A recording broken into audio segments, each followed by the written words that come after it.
हैं, आप देख रहे हैं कॉग्निटिव लर्निंग क्लासेज और मैं हूं अभिषेक मौर्य। और अगर आप इस चैनल पर नए हैं तो प्लीज़ चैनल को लाइक और सब्सक्राइब ज़रूर करें और कमेंट बॉक्स में अपने वैल्यूएबल कमेंट ज़रूर बताएं कि आपको लेक्चर कैसे लग रहे हैं, क्या आपको फ़ायदा हो रहा है कि नहीं, जब आप बुक को पढ़ रहे हैं तो आपकी अंडरस्टैंडिंग बढ़ रही है कि नहीं, ये सबसे इम्पॉर्टेंट बात है।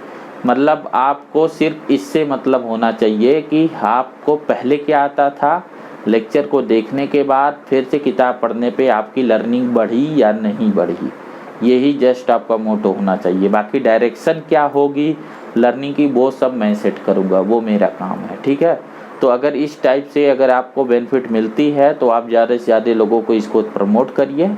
और अभी हम जो है लैमार्क की एवोल्यूशन थ्योरी को पढ़ रहे हैं, जिसमें मैं आपको बता रहा हूँ कि लैमार्क का inheritance of the acquired character के अगेंस्ट में एक दूसरे साइंटिस्ट ने अपना प्रपोजल रखा continuity of the germ plasm, जो जिसका नाम था अगस्ता वाइजमैन या वीजमान। वो जो है एक जर्मन साइंटिस्ट था, उसने एक एक्सपेरिमेंट किया। जैसे लैमार्क ने बोला था कि एक्चुअल में इनहेरिटेंस ऑफ एक्वायर्ड कैरेक्टर होगा, इस बात को लैमार्क कुछ ऐसे समझा रहा था। आप देखना यहाँ पे एक बहुत फेमस एक्सपेरिमेंट है, आपको पहले की जो बुक रही होंगी 9th-10th में उनमें ये एक्सपेरिमेंट होगा जिराफ का, ठीक है। जिराफ का एक्सपेरिमेंट जो है लैमार्क ने बताया था। तो लैमार्क ने बताया था कि एक्चुअल में एनवायरनमेंट का असर होता है। देखो इसकी थ्योरी कुछ ऐसे है कि एनवायरनमेंट का इफेक्ट होता है ऑर्गेनिज्म पे, ठीक है। ऑर्गेनिज्म पे एनवायरनमेंट का इफेक्ट होता है और इसकी वजह से वो एक्वायर्ड कैरेक्टर गेन करता है। मतलब अभी आपको बताया सोमैटिक एडाप्टेशन, ठीक है, इस एडाप्टेशन को गेन करता है, ठीक है। यहाँ पे इसने एक चीज़ बताया था कि जब एनवायरनमेंट का असर होता है किसी ऑर्गेनिज्म में तो वो इस एक्वायर्ड कैरेक्टर को कैसे गेन करता है। तो एक मीन्स बताया था use and disuse of organ, use and disuse of organ. इसका मतलब क्या था? इसका मतलब इसने ये बताया था कि जैसे हम अगर जिराफ के एग्जाम्पल में समझे तो ये बात ज़्यादा बेहतर समझ में आएगी। जैसे लैमार्क एक्सप्लेन क्या कर रहा है कि अगर आप जिराफ को देखें, जस्ट एज्यूम करिएगा जिराफ, यहाँ जिराफ से कोई मतलब नहीं है, आपको जस्ट समझाने के लिए, ठीक है, बहुत बुरा नहीं है, सही है जिराफ। इस जिराफ में ये जो लंबी नेक थी ये बाकी किसी और जो है स्पीशीज में नहीं थी, ये बड़ा यूनिक फीचर था। और ये जिराफ जो है ये अफ्रीका के घास के मैदानों में होते हैं, ठीक है। तो एक्चुअल में इनके इस नए फार्म में जैसे जहाँ जिराफ होता है वहीं पे जेब्रा भी होता है, वहीं पे विल्डर बीस्ट भी होते हैं। आपने डिस्कवरी चैनल में देखा होगा सेरेंगेटी के घास का मैदान, वहाँ बहुत सारे ऑर्गेनिज्म होते हैं, उनमें से एक जिराफ भी होता है। तो लैमार्क अपने एवोल्यूशन की थ्योरी में ये बता रहा था कि जिराफ कैसे जो है वहाँ इवॉल्व हुआ। तो उसने बोला कि एक्चुअल में देखो ये जिन घास के मैदानों में रहते थे, ये जो ऑर्गेनिज्म थे, ये जिस घास के मैदानों में रहते थे अफ्रीका के, वहाँ पे जो वेजिटेशन थी, मतलब जो घासें थी, ये एनवायरनमेंट के इफ़ेक्ट की वजह से ये ख़त्म होने लगी, क्योंकि एनवायरनमेंट हमेशा चेंज होता रहता है। लैमार्क एक नेचुरलिस्ट था, एक नेचर का ऑब्जर्वर जो होते हैं, जो साइंटिस्ट जो नेचर को ऑब्जर्व करते हैं, ये एक तरीके का लैमार्क साइंटिस्ट कम फिलोसफर ज़्यादा था, ठीक है। फिलोसफर जो है चीज़ों को ऑब्जर्व करते हैं और अपनी थ्योरीज को देते हैं।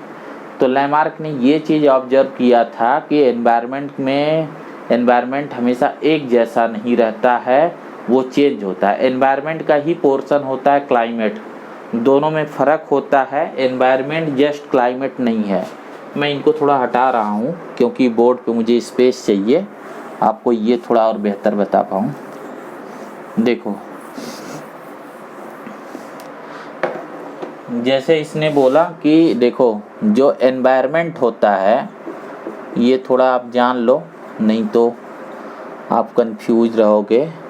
एनवायरनमेंट में दो कंपोनेंट होते हैं, एक बायोटिक कंपोनेंट होता है, एक एबायोटिक कंपोनेंट होता है। जो एबायोटिक कंपोनेंट होता है इसमें आपका एटमॉस्फियर, हाइड्रोस्फीयर एंड लिथोस्फीयर होता है, और इनको मिला के कहीं भी क्लाइमेट बनता है। जबकि एनवायरनमेंट एक बड़ा टर्म है, उसमें बायोटिक चीज़ें भी होती हैं। तो जब ये चेंज होता है एबायोटिक, कहीं पे एबायोटिक में जैसे क्या क्या चीज़ें हैं, जैसे वहाँ बारिश का पैटर्न, टेम्परेचर का पैटर्न, धूप का पैटर्न, ये सब आपको इकोलॉजी वाले चैप्टर में पढ़ाया जाएगा। तो लैमार्क ने बोला कि ये चेंजेज हुए, इन चेंजेज की वजह से बायोटिक पे असर पड़ा और वहाँ घासें सूख गई। अब जो वेजिटेशन था वो ऊंचे पेड़ों पे था, ठीक है, ये ऊंचे जो पेड़ थे सिर्फ उन पे वेजिटेशन बची थी और नीचे ये सूख गई। तो जो इसके एंसेस्टर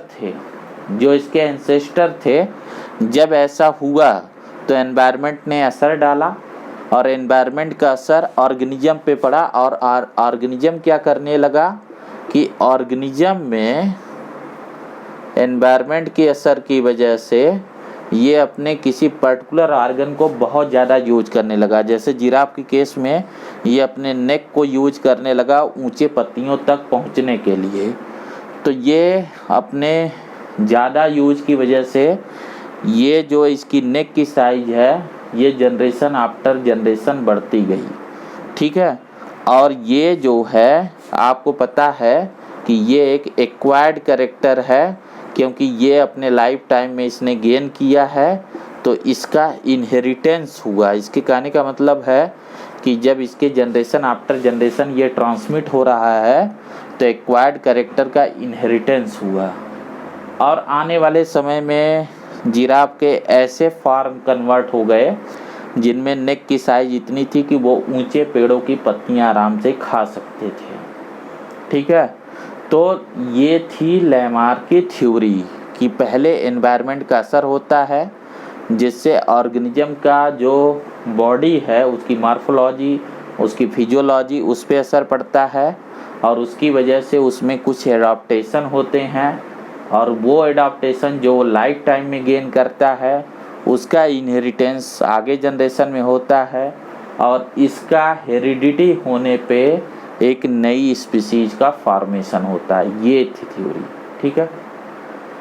अब अगस्ता बीजमान आता है, उसने बोला कि एक्चुअल में ये बात गलत है। उसने क्या किया कि उसने एक चूहे को लिया, माइस को, और लैमार्क की थ्योरी के हिसाब से उसने क्या किया कि उन चूहों की वो पूंछ को काट देता था, उनके टेल को कट कर देता था, यानी एनवायरनमेंट का असर कि उसकी पूंछ कट जाती थी। अब उसको जो है ऐसा उसने 21 जनरेशन तक किया, 21 जनरेशन तक चूहे के बच्चे जब पैदा होते थे उनकी पूंछ काट देता था। अब लैमार्क के हिसाब से ये था कि ऑर्गन डिसयूज हो गया था, एनवायरनमेंट का असर पड़ा था, उसकी पूंछ कट गई थी, ऑर्गन डिसयूज हो गया था। तो ये जो कैरेक्टर है बिना पूंछ का होना, इसका इनहेरिटेंस हो जाना चाहिए था। और 21वीं 22वीं जनरेशन तक पहुँचते पहुँचते चूहों में जो उनके नए ऑफस्प्रिंग बन रहे थे उनमें या तो उनके टेल की साइज छोटी हो जाती या टेललेस जो है माइस होते, बट ऐसा हुआ नहीं। उसने ऑब्जर्व किया कि जब उसने पूंछ नहीं काटी तो उन चूहों की जो टेल की साइज थी वो नॉर्मल ही थी। तो उसने इससे एक कंक्लूजन निकाला कि सोमैटिक फ्लॉज में हुआ कोई भी चेंज इनहेरिटेबल नहीं होता है, चाहे वो कितने जनरेशन तक हो, वो लाइफ टाइम में ऑर्गेनिज्म के साथ, ऑर्गेनिज्म के डेथ होने के साथ ख़त्म हो जाता है। सिर्फ वो वेरिएशन जाते हैं जो जर्म प्लाज्म में होते हैं। मतलब आपकी बॉडी में जब आपने रिप्रोडक्शन का चैप्टर पढ़ा होगा तो जर्म प्लाज्म जानते हो वो किसको बोल रहा है।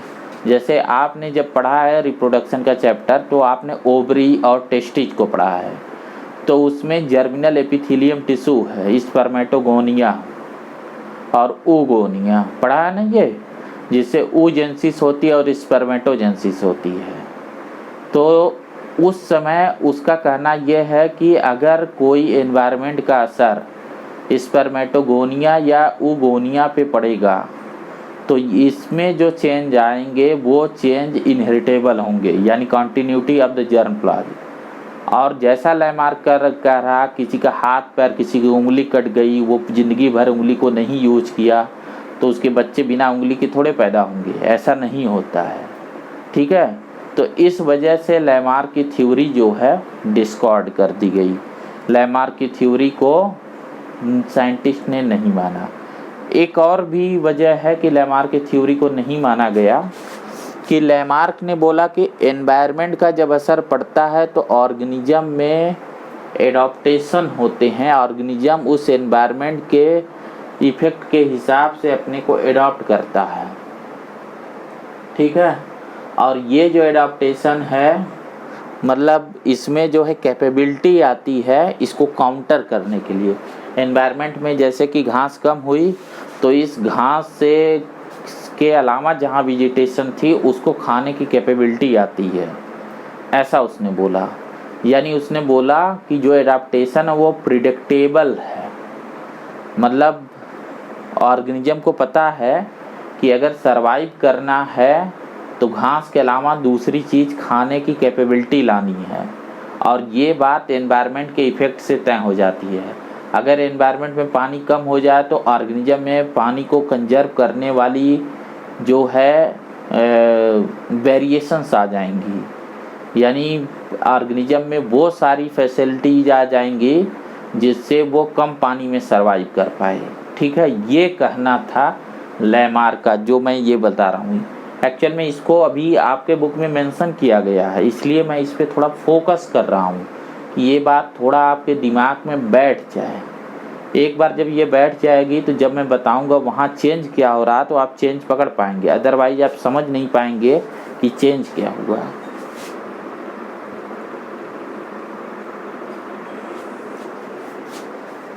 मेरे हिसाब से अभी आप समझ गए होंगे कि लैमार्क की थ्योरी क्या थी और उसका ड्रॉबैक क्या था।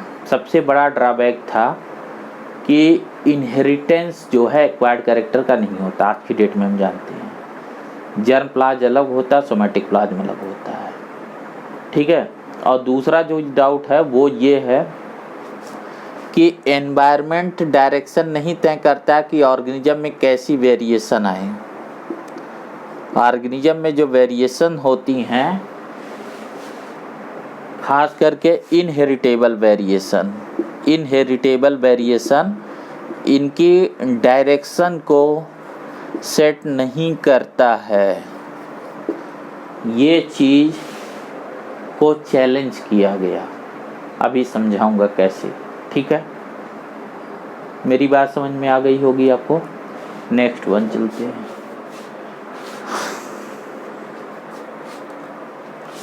देखो अब जो है, जैसे मैंने आपको समझाया था कि देखो क्या हो रहा था, ये तो बहुत पहले की बात थी जो इसने अपनी थ्योरीज दी, ये बहुत पहले दी थी। मतलब ये 18वीं सेंचुरी का साइंटिस्ट था लैमार्क। ठीक है, लैमार्क ने एक किताब लिखी थी फिलोसफिक जूलॉजी। ठीक है, और उसमें ही ये सब बातें बताई थी। इम्पोर्टेंस ये है कि लैमार्क ने सबसे पहले साइंटिफिकली बताया था कि चीज़ों का एवोल्यूशन हुआ है। हालांकि उसकी थ्योरी गलत थी जो उसने बताया। देखो साइंस ना बहुत ही यहाँ की कम्युनिटी बहुत ही क्रूएल है, ये किसी पे रहम नहीं करती। चाहे कोई कितना भी बड़ा साइंटिस्ट हो, अगर उसमें गलती है तो सब गलत कहेंगे। जब तक सच नहीं कहोगे ना तब तक यहाँ टिक नहीं सकते। और सच यहाँ होने का मतलब वही होता है एविडेंस बेस, जिसका एविडेंस है वही सच है। तो या तो सच कहो, नहीं तो ये कम्युनिटी किसी को छोड़ती नहीं है, चाहे वो लैमार्क हो, चाहे वो डार्विन हो, चाहे ह्यूगो डुब्रीज हो और आने वाले जो भी लोग हों, ठीक है, तो उनको छोड़ेगी नहीं। अब मैं थोड़ा सा आपको कहानी में आगे पीछे ले जाऊंगा, वो इसलिए कि आपको जेनेटिक्स से थोड़ा जोड़ के दिखाना है कि आपको समझना क्या है, ठीक है। देखो, जैसे एक चीज़ आप देखो कि लैमार्क ने जो अपने बातें की थी ना, ये 18वीं सेंचुरी की बात थी, ठीक है। इसमें लैमार्क ने अपनी थ्योरी दी थी इनहेरिटेंस ऑफ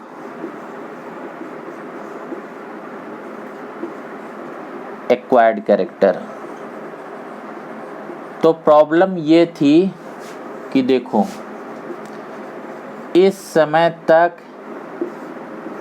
इनहेरिटेंस का प्रिंसिपल, मतलब इनहेरिटेंस कैसे होता है, ये चीज़ नहीं आई थी, ठीक है, इस टाइम तक। क्योंकि ये सब चीज़ें कब आई, तो ये समझ में ये सब चीज़ें आई हैं 1860 to 1900। कैसे? मेंडल की वजह से। आपने मेंडल का इनहेरिटेंस लॉ पढ़ा। किन चीज़ों का इनहेरिटेंस होगा, किन चीज़ों का इनहेरिटेंस नहीं होगा, ये किसने बताया था? मेंडल ने बताया। इनहेरिटेंस का पैटर्न ही क्या होगा, ये बात तो मेंडल ने बताई ना। और ये लोग जो इनहेरिटेंस के बारे में बता रहे थे, तो इनको इनहेरिटेंस की समझ नहीं थी। लैमार्क से मिस्टेक कैसे हो जा रही है, देखो, जैसे ये बोला गया कि जो कैरेक्टर हैं, इन कैरेक्टर में एक सोमैटिक कैरेक्टर हैं और एक जर्मिनल कैरेक्टर हैं, ठीक है। जो सोमैटिक कैरेक्टर हैं इन्हीं को हम एक्वायर्ड बोलते हैं, और ये जो एक्वायर्ड कैरेक्टर हैं ये लाइफ टाइम में एडाप्टेशंस के थ्रू, इन्हें फिजिकल एडाप्टेशंस भी बोलते हैं, उसके थ्रू ये सोमैटिक एडाप्टेशन बोलते हैं, ये गेन करता है। और ये नॉन इनहेरिटेबल होता है। जो गलती कर दिया था किसने? लैमार्क ने, क्योंकि लैमार्क को इनहेरिटेंस का पैटर्न नहीं पता था, उसने इसका इनहेरिटेंस बता दिया था। लेकिन आज हमें पता कि नहीं होता। फिर जर्मिनल में देखो 2 टाइप का होता है। जर्मिनल में एक कॉन्टिन्यूअस होते हैं और एक डिसकॉन्टिन्यूअस होते हैं, ठीक है। कॉन्टिन्यूअस का मतलब है जो पॉपुलेशन में जो पहले से ही होते हैं, इनको पॉपुलेशन में इनके लिए इस तरीके से वेल सेफ कर्व बनता है। इसमें मैक्सिमा मिनिमा होता है। जैसे मान लो हाइट है तो मैक्सिमम 6 फीट और मिनिमम 5 फीट, और इसके बीच में बाकी इंडिविजुअल हैं, ठीक है। तो ये मैक्सिमा मिनिमा होती है, और जो ये इनहेरिटेबल होते हैं। और इसके बाद जो डार्विन आया, तो डार्विन ने ये बताया कि एक्चुअल में इनमें से चाहे मैक्सिमा या मिनिमा का नेचुरल सिलेक्शन होता है। अभी ये मैं बात बाद में बताऊंगा, अभी जस्ट ये बता रहा हूँ ना कि इनकी थ्योरी कैसे कैसे इवॉल्व हो रही थी। किसी एक डायरेक्शन में नेचुरल सिलेक्शन होता है। जो डार्विन फिंचेज की बात की जाती है गैलापागोस आइसलैंड पे, वहाँ पे जो इसने देखा पॉपुलेशन में पहले से फिंचेज की ये सब बातें थी। बट यहाँ जो एडाप्टेशन है ये भी एक एडाप्टेशन है, ठीक है। तो इस एडाप्टेशंस में जो नया ऑर्गेनिज्म आ रहा है, तो इसको इसने बोल दिया कि नेचुरल सिलेक्शन हो रहा, कॉन्टिन्यूअस वेरिएशन कैसा।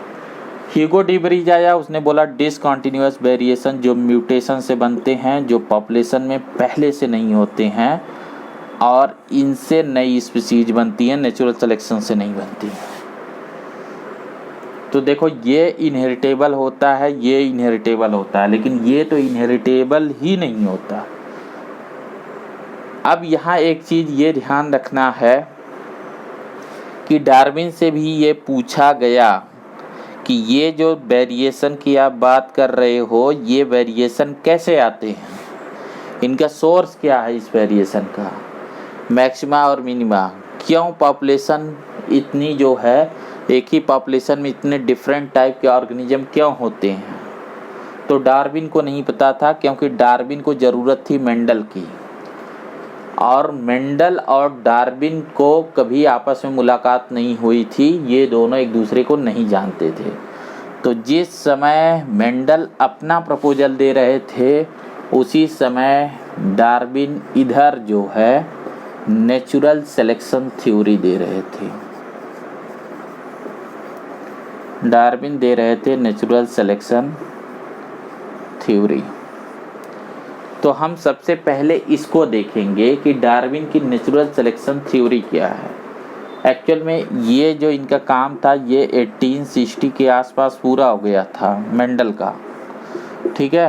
ये तो 1900 इसलिए मैंने जोड़ा कि बाद में ह्यूगो डिबरीज वगैरह ने 1920 तक जाके इसे रीडिस्कवर किया। आप पढ़ते हैं ना, rediscovery of the Mendelian work, 3 scientist Hugo de Vries, Carl Correns, वो एक ही हैं, वही ह्यूगो डिबरीज की हम यहाँ बात कर रहे हैं, दोनों एक ही हैं, दोनों को अलग नहीं कर देना, ठीक है।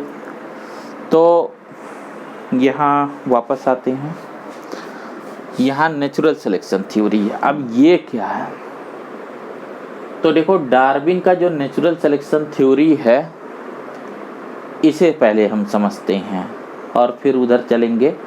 तो इसको उनसे देखो, इसको हटा रहा हूँ मैं। डार्विन की नेचुरल सिलेक्शन थ्योरी में देखो क्या क्या चीज़ें थी। जैसे डार्विन ने बोला कि जो ऑर्गेनिज्म है ना, उसमें रिप्रोडक्शन की इनॉर्मस कैपेसिटी है, रिप्रोडक्शन की इनॉर्मस कैपेसिटी होती है, ठीक है। बट जो रिसोर्स होते हैं, रिसोर्स वो फिक्स्ड होते हैं एक रेंज में, इनमें जो ग्रोथ है वो फिक्स रेंज में होती है। इसकी वजह से जब रिप्रोडक्शन करने पे पॉपुलेशन बढ़ जाती है, जब ये पॉपुलेशंस बढ़ती है, तो इस पॉपुलेशंस में डिफरेंट जो है वेरिएशंस होते हैं, कॉन्टिन्यूअस वेरिएशंस होते हैं, डिफरेंट मेंबर में कॉन्टिन्यूअस वेरिएशन होते हैं।